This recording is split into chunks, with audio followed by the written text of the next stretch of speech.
OJK telah mengusulkan kepada pemerintah agar Multi Finance tahun ini bisa turut menyalurkan KUR. Lantas, apa pertimbangan dari OJK mempersiapkan pilot project Multi Finance ini dalam menyalurkan KUR dan berapa besar kontribusi Multi Finance terhadap penyaluran KUR? Untuk membahasnya telah hadir bersama kami Kepala Eksekutif Pengawasan Industri Keuangan Non-Bank OJK, Bapak Firdaus Jelani. Selamat pagi Pak Firdaus. Selamat pagi. Pak Firdaus, ini kalau kita lihat rencananya mulai April 2016 ini ya, akan perusahaan pembiayaan atau Multi Finance modal venture ini bisa ikut menyalurkan kredit usaha rakyat. Mungkin apa sih akhirnya membuat OJK akhirnya mempersiapkan pilot project ini untuk bersama-sama atau project Multi Finance ini bisa ikut menyalurkan KUR?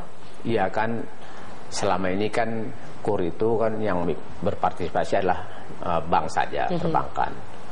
Nah, kita ingin tentunya memperbanyak pihak-pihak yang bisa juga berpartisipasi dalam KUR. Memang jumlah bank yang berpartisipasi dalam program KUR ini udah ditambah. Kalau dulu kan hanya sepertinya bank pemerintah saja. Sekarang ditambah bank-bank swasta juga ingin berpartisipasi dalam KUR. Kemudian kita melihat juga, kami melihat bahwa sebetulnya Multi Finance ini juga potensi untuk bisa menyalurkan KUR ini gitu. Karena kami telah memperluas skup bidang usaha dari perusahaan Multi Finance. Kami telah keluarkan peraturan OJK-nya di tahun 2015 kemarin bahwa perusahaan Multi Finance itu tidak hanya katakanlah memberi pembiayaan untuk sektor yang konsumtif seperti kendaraan bermotor, kemudian elektronik gitu. Tapi kita buka dia kesempatan juga untuk misalnya melakukan pembiayaan modal kerja. Tentunya dalam skala yang lebih kecil. Kita harapkan bisa bermain di mikro gitu ya, maupun retail. Nah, kesempatan KUR ini menurut kami itu sangat bagus untuk perusahaan Multi Finance ini berpartisipasi gitu. Memang tahun 2016 ini kami jadikan semacam pilot project lah ya.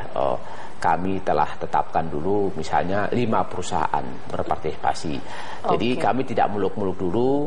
Pembicaraan kami dengan kantor Menko Perekonomian mungkin ya 1% dulu lah dari 120 misalnya. Berarti sudah ada perbincangan atau jadi karena ini dilihat project yang akan dilaksanakan di April ini, bagaimana? Apakah realisasi ini sejauh ini bagaimana untuk tanggapan dari pemerintah itu sendiri, Pak? Pemerintah sangat mendukung ya. Kantor Menko Perekonomian sebagai koordinator tentunya sangat senang ya kalau lebih banyak lagi pihak yang berpartisipasi dalam program KUR ini gitu. Jadi kami telah seleksi dan kami siapkan dulu 5 perusahaan untuk berpartisipasi.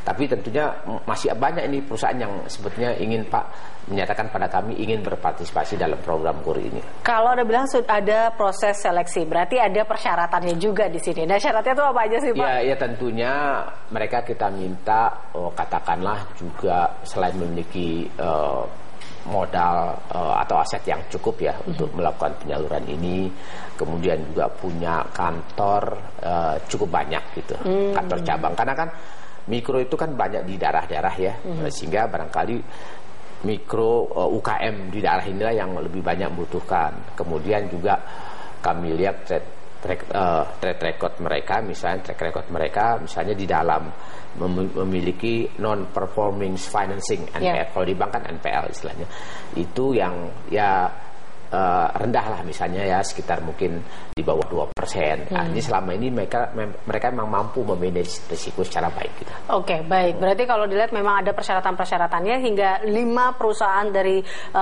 Multi Finance tadi sudah terpilih, dan nampaknya masih banyak lagi Pak yang tertarik. Banyak yang tertarik, sudah menyatakan pada kami tertarik. Saya bilang oke, sekarang kita jalankan yang 5 dulu ini, tentunya bisa aja di tengah jalan kan menyusul menambah lagi ya Pak. Oke. Nah, ini kalau kita lihat berapa besar sih Pak untuk kontribusi Multi Finance ini terhadap penyaluran KUR? Sebetulnya kami hitung-hitung ya, sebenarnya permintaan dari kantor Menko juga tidak perlu kita uji coba dulu ini. Misalnya kalau bisa 1% aja dulu dari 100. Sebenarnya rencana pemerintah kan tahun ini kan 120 ya, melalui perbankan bisa disalurkan program KUR. Jadi kalau Multi Finance kita coba 1% dulu lah, 1,2 triliun bisa disalurkan melalui KUR ini kepada UKM kita atau retail bisnis kita, sehingga kemudian nanti tentunya akan meningkat ya secara bertahap gitu. Oke, nah ini kalau dilihat dari keamanannya juga Pak, ini kan banyak juga masyarakat berpikir bahwa multi-finance mungkin tidak seaman dengan yang selama ini KUR yang mereka dapat di bank, mungkin lebih mudah, tapi keamanannya seperti apa? Nah ini bagaimana menjaminnya? Sebetulnya begini ya, kalau ini kan sebenarnya penyaluran ya, bukan orang menempatkan dana. Menurut saya nggak ada perbedaan KUR yang disalurkan oleh perbankan. Lebih ribet mungkin atau seperti apa tidak? Menurut saya sih malah lebih simpel barangkali, karena kan kalau bank itu kan ada persyaratan manajemen risiko, tetapi kan program KUR ini tetap ada program pendamping yaitu penjaminannya. Jadi kami telah mempertemukan antara perusahaan multifinance ini dengan perusahaan-perusahaan penjaminan. Kami telah ketemukan mereka dengan misalnya dengan Jamkrindo yang kami ini memang membackup penjaminan untuk program KUR perbankan. Nantinya program KUR untuk pusat pembiayaan juga di backup penjaminannya oleh Jamkrindo dan Jamkrida di daerah misalnya. Oke, baik Pak Firdaus, kita jeda dulu, kita akan kembali pemirsa usai jeda pariwara.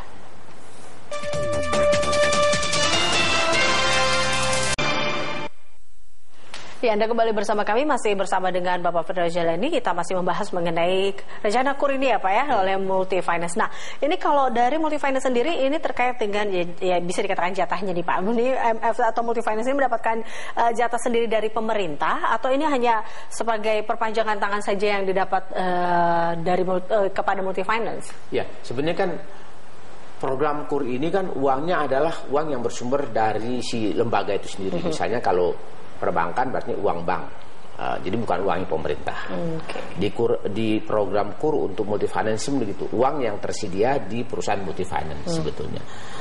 Nah, pemerintah ini perannya adalah termasuk mensubsidi bunga yang harus dibayar oleh konsumen, oleh UKM ketika mau kredit.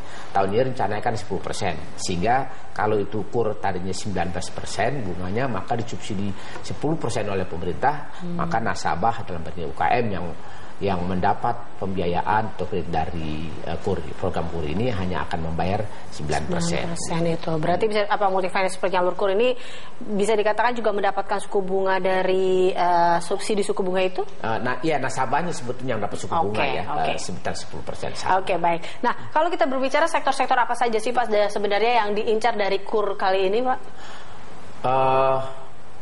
Begini, memang terus terang ada sedikit hambatan di multifinance ini. Barangkali dia belum memiliki pengalaman menyalurkan kredit yang lebih luas dari sektor konsumtif ya, misalnya untuk retail, untuk kendaraan bermotor atau di elektronik gitu ya, dibanding dengan pengalaman memiliki yang dimiliki oleh perbankan.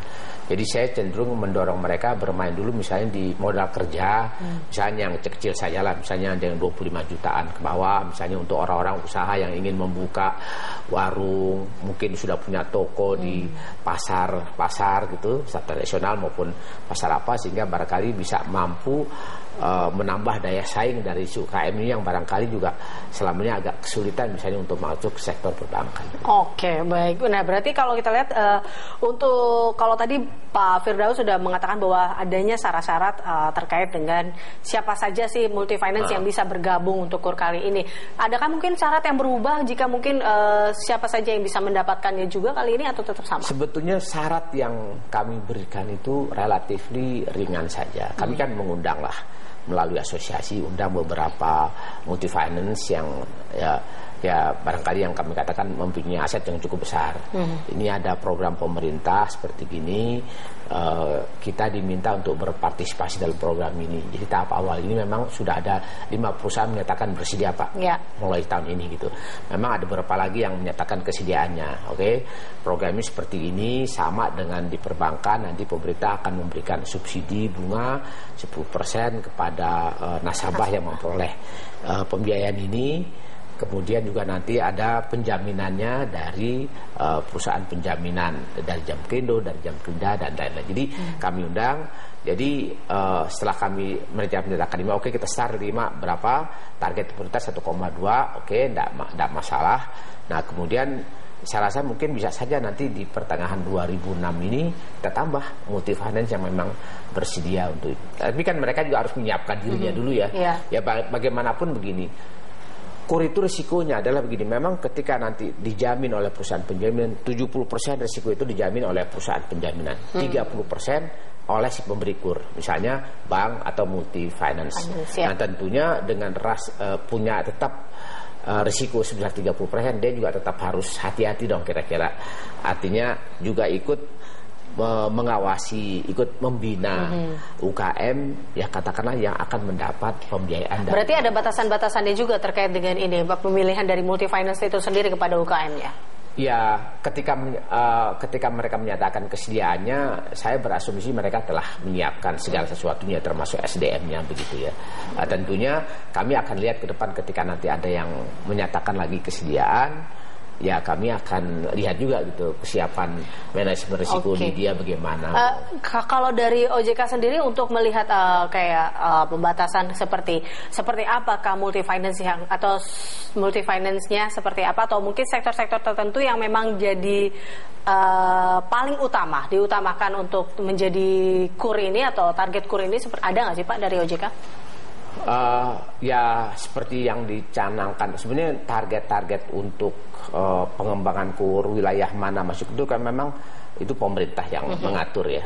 Apakah masuk ke perkebunan, ke sektor perikanan, atau masuk ke sektor perdagangan ya, itu pemerintah yang ngatur. OJK membantu katakanlah menyiapkan, mendorong pihak perbankan atau multi finance untuk masuk ke sektor-sektor itu. Nah tahun ini rencananya memang sektornya akan diperluas, tapi mungkin multi finance saya akan dorong dulu ke sektor-sektor yang katakanlah perdagangan gitu, yang membantu kalau ada mereka butuh modal kerja untuk katakanlah usaha-usaha UKM yang relatifly tidak terlalu besar bisnisnya, dan bermain katakanlah yang mungkin sifatnya juga jangka pendek. Oke, baik. Terima kasih Pak Firdaus telah hadir bersama kami di Market Corner. Dan pemirsa, realisasi defisit anggaran 2015 membengkak. Simak lengkap informasinya sesaat lagi.